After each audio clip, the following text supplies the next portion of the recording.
నమస్తే welcome to Suman TV. నేను మానస. ఈరోజు మనతో పాటు ఉన్నారు ఇండియన్ మెడికల్ కౌన్సిల్ మాజీ సభ్యులు, అలాగే సీనియర్ డాక్టర్ సిఎల్ వెంకట్రావు గారు. వారితో మాట్లాడదాం. ఈ మధ్య కాలంలో హార్ట్ అటాక్స్ అనేవి చాలా ఎక్కువైపోయాయండి.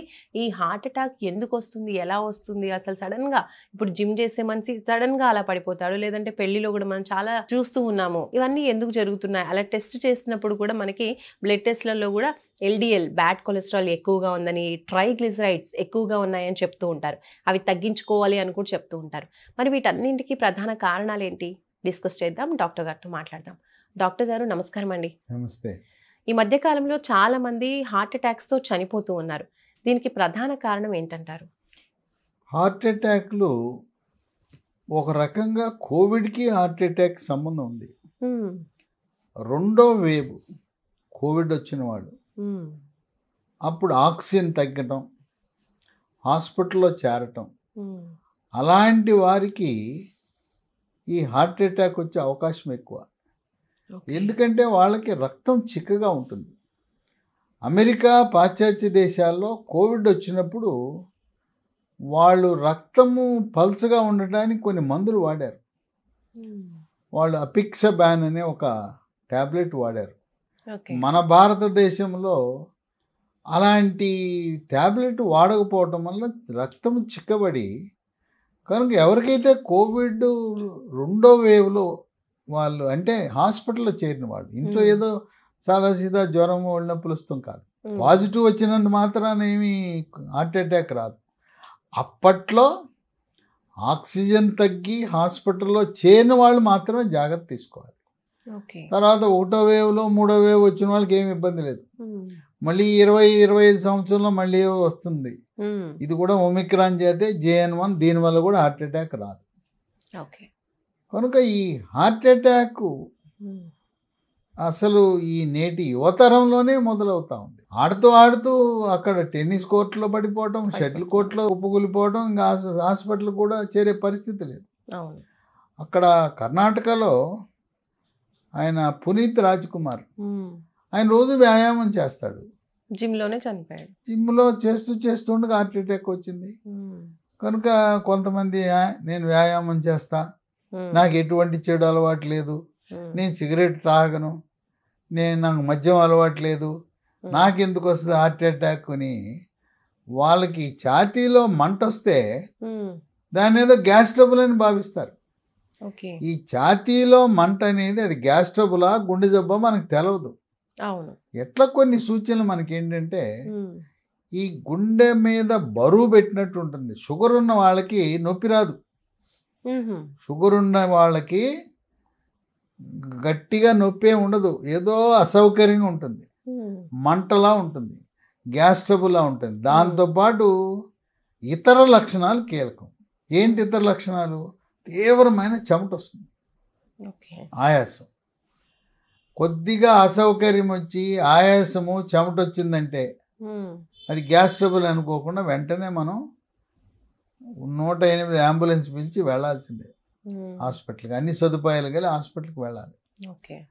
అసలు ఈ హార్ట్ అటాక్లు కీలకం ఏంటంటే మన జీవన శైలిలో మార్పు. తర్వాత ఇంతకుముందు సైకిల్ దొక్కేవాళ్ళమా, ఇప్పుడు ఎక్కడన్నా సైకిళ్ళు ఉన్నాయా? నడిచేవాడు ఎవడన్నా ఉన్నాడా? పొలానికి రైతు ఇవాళ పరిస్థితి ఏంటంటే బైక్ ఎక్కి గట్టు మీద పెట్టుకుంటున్నారు. డబ్బులున్న మహానుభావులు రైతులు కారు వేసుకెళ్తున్నారు. ఇంతకుముందు 3 కిలోమీటర్లు, 4 కిలోమీటర్లు, 5 కిలోమీటర్లు నడిచి పొలం వెళ్ళేవారు.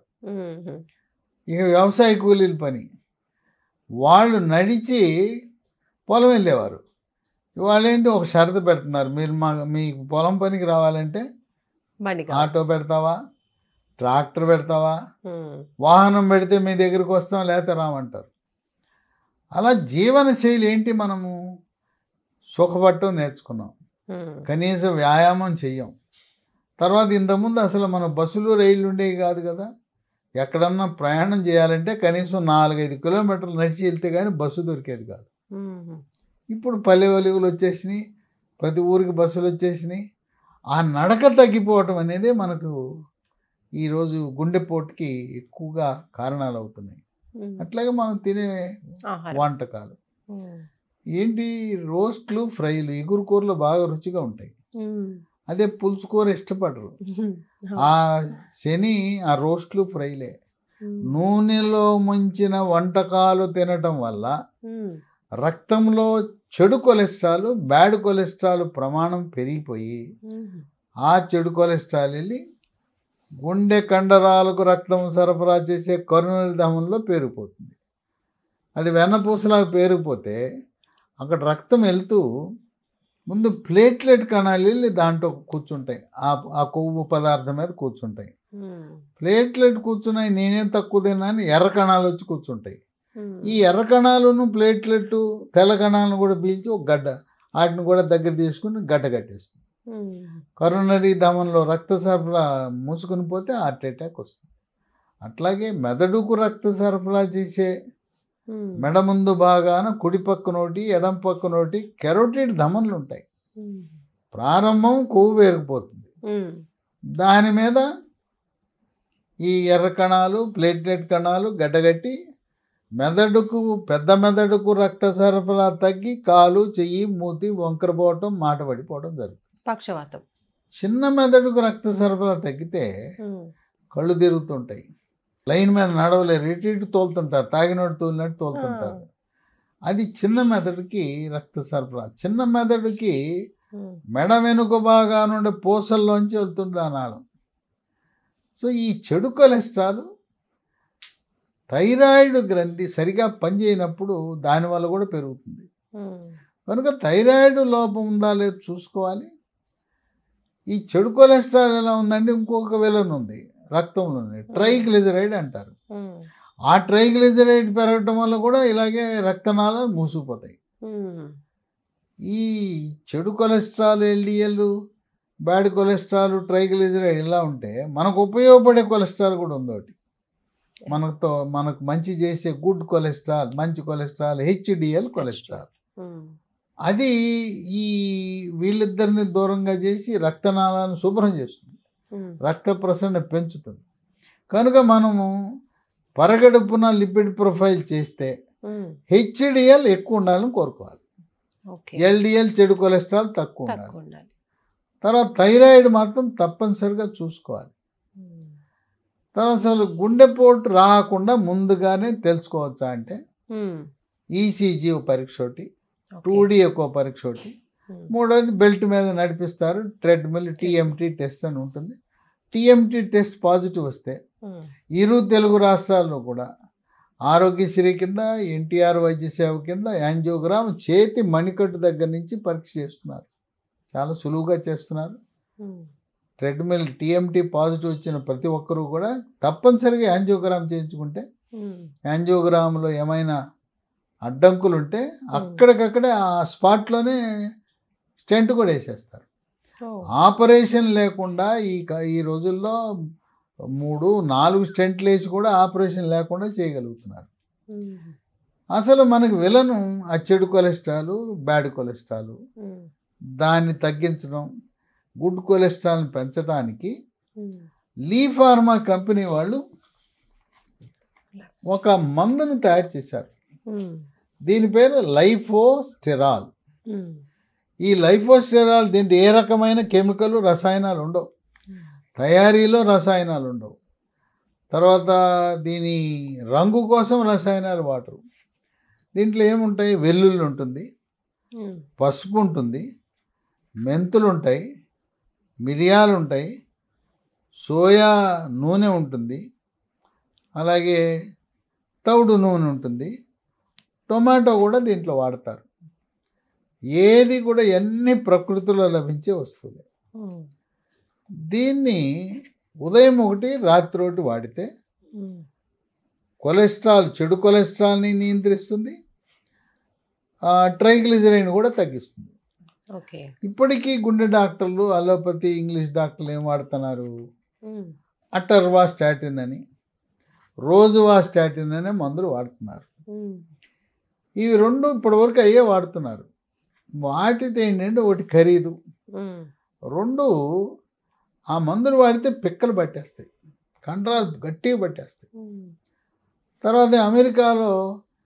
అక్కడ గుండె డాక్టర్ల మధ్యలో వాగ్వాదాలు.